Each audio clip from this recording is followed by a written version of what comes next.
Tuhan sertamu dan sertamu juga. Inilah Injil Tuhan kita Yesus Kristus menurut Matius.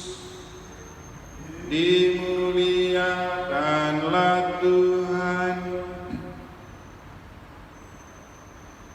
Pada suatu hari Yesus naik ke dalam perahu dan murid-muridnya mengikuti dia. Sekonyong-konyong mengamuklah angin ribut di danau itu, sehingga perahu ditimbus gelombang. Tetapi Yesus tidur. Maka murid-muridnya membangunkan dia, katanya, "Tuhan, tolonglah, kita binasa." Yesus berkata kepada mereka, "Mengapa kalian takut, hai orang yang kurang percaya?" Lalu bangunlah Yesus menghardik angin dan danau itu, maka danau menjadi teduh sekali. Dan heranlah orang-orang itu, katanya, "Orang apakah dia ini, sehingga angin dan danau pun taat kepadanya?"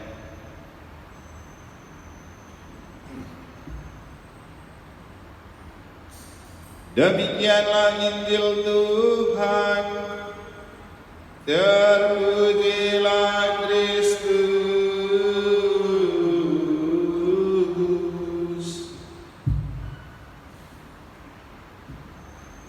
Bapak Ibu saudara-saudari, umat beriman sekalian yang saya kasihi dalam Tuhan. Ketika dalam Injil kita mendengar cerita bahwa angin dan danau taat kepada Yesus, dan itu adalah sebuah bencana untuk para murid yang sedang berjalan dalam sebuah perahu. Apakah virus corona tidak taat kepada Yesus?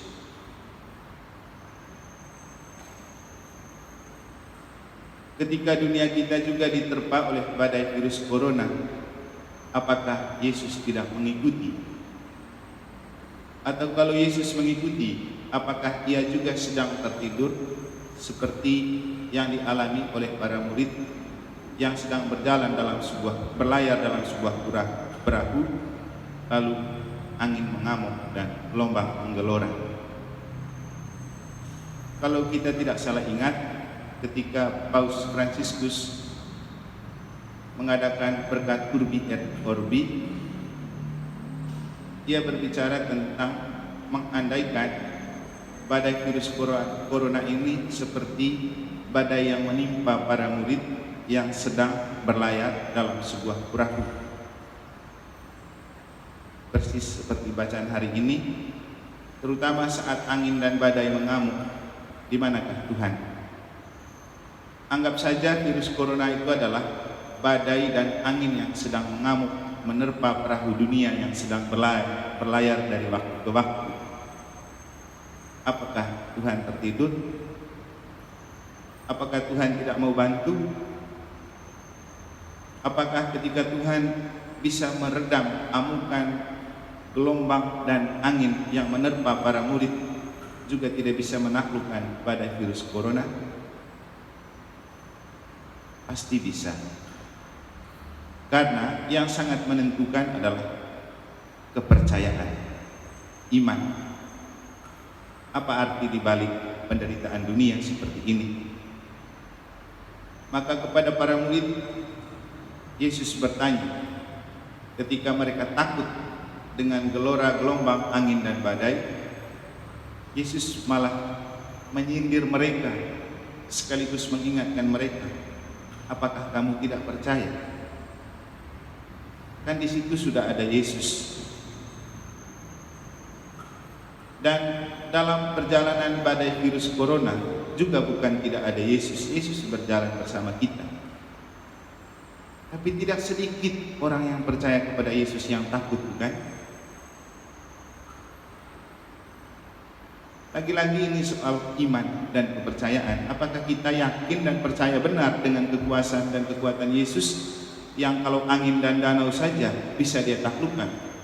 Kenapa virus corona tidak bisa ditaklukkan? Lagi-lagi soal iman. Apakah kita betul percaya atau tidak? Itu saja masalahnya. Maka Bapak Ibu saudara-saudari, penting untuk kita melihat setiap peristiwa hidup, terutama derita atau juga bencana-bencana yang terjadi itu dalam kacamata iman. Kita itu menjadi orang pilihan Allah, namun bukan lalu berarti kita tidak diuji, kita tidak diberi persoalan, kita tidak ditantang. Justru Tuhan itu doyan menantang dan menguji orang-orang yang Dia kasihi dan Dia pilih. Sama dengan Bapak Ibu kalau punya teman yang sangat dekat, anggap saja Yos dan Carlos, mereka dua ini teman dekat. Mereka itu sering baku ganggu, saling menguji, dan memang kita itu tidak mungkin berani ganggu orang yang kita rasa tidak dekat dengan kita. Hanya orang yang kita rasa dekat kita berani ganggu. Karena dekat dengan Fancy, saya berani ganggu Fancy. Karena dekat sama Tony, saya berani ganggu Tony. Kalau tidak dekat, tidak mungkin saya berani ganggu. Seperti itu juga Tuhan, walaupun tidak bermaksud untuk menyamakan Tuhan dengan manusia. Bahkan Tuhan itu punya kasih dan perhatian lebih. Yesus itu kan orang yang paling dikasihi Bapa, tapi kenapa harus memanggul salib? Kenapa harus menderita? Karena memang seperti itu. Cinta sejati diuji dalam tantangan, kesulitan, dan cobaan untuk menguji kesetiaan. Apakah ketika ditantang, dicoba, dan diganggu, kita masih percaya kepada Tuhan? Makanya dalam bacaan pertama kita mendengar bagaimana Amos berbicara kepada bangsa Israel. Kamu itu bangsa pilihan Allah, dan Allah bilang kamu itu bangsa pilihanku, namun bukan berarti saya tidak menguji kamu. Saya harus menguji kamu, saya harus membombardir kamu. Dan dalam sebuah petikan pernyataan menurut saya yang sangat menarik untuk kita makna itu ketika Amos berbicara begini.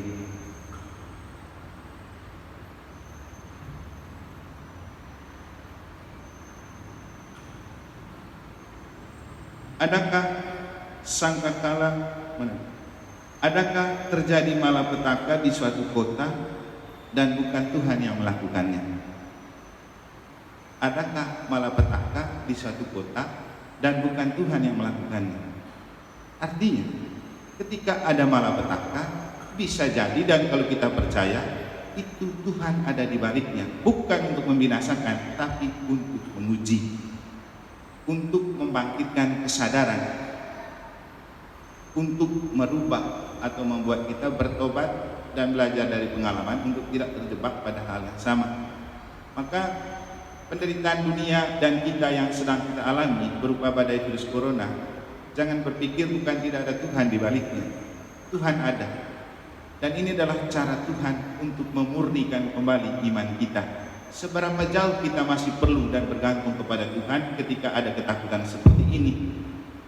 Maka Bapak Ibu Saudara-saudari, menurut hemat saya, tips dan cara terbaik untuk kita bisa melawan dan menghadapi badai virus corona tidak hanya dengan new normal, tetapi juga new spirit.